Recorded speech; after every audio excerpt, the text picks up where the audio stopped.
Hey, I've got a trivia question for you. What's the second biggest reason people go to see the chiropractor?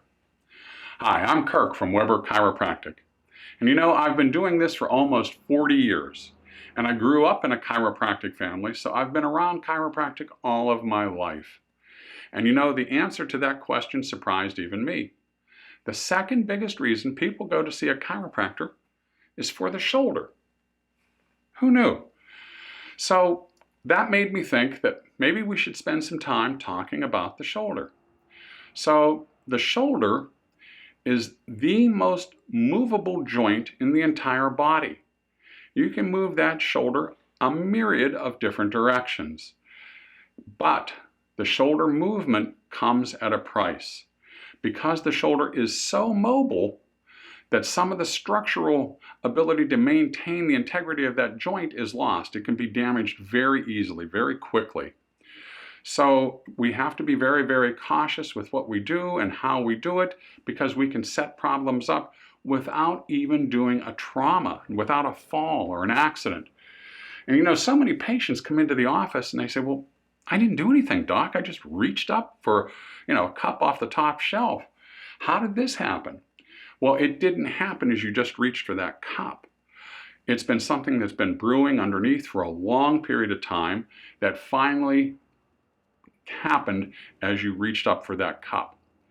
So what we want to do is we want to monitor the motions and movements of that shoulder joint so that we can determine exactly which muscle was involved.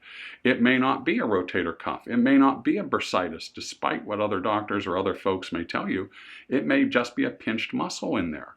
So we look at it, for example, if we looked at moving your arm away from your body, the first 90 degrees or so of that movement all happens with the ball and the socket in that shoulder joint. After that, the rest of the movement comes because the shoulder blade moved that socket into a different position, and that's how you get that full movement. So we have to assess all those issues so we know what to do and treat specifically. But what can you do at home to help this? Well, let's work with a little bit with our ergonomics. Let's look at how you position yourself in your workstation.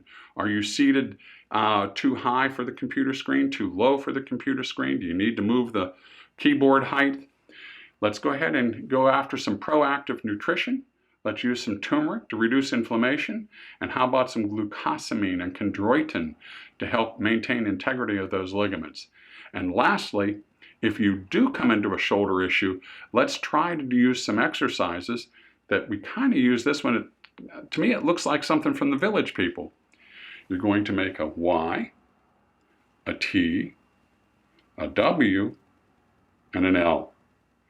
And if you do that 5 times to represent one set, and you do 2 sets in the morning, 2 sets in the afternoon, and 2 sets in the evening, you're going to help maintain that integrity of that shoulder joint. You can even do that as a preventative. So, hey, that's all I've got on the shoulder, folks. But if you like what you see, please share. Give us a like, follow us on Facebook, and you can even DM me with any questions you've got. Till next time, thanks.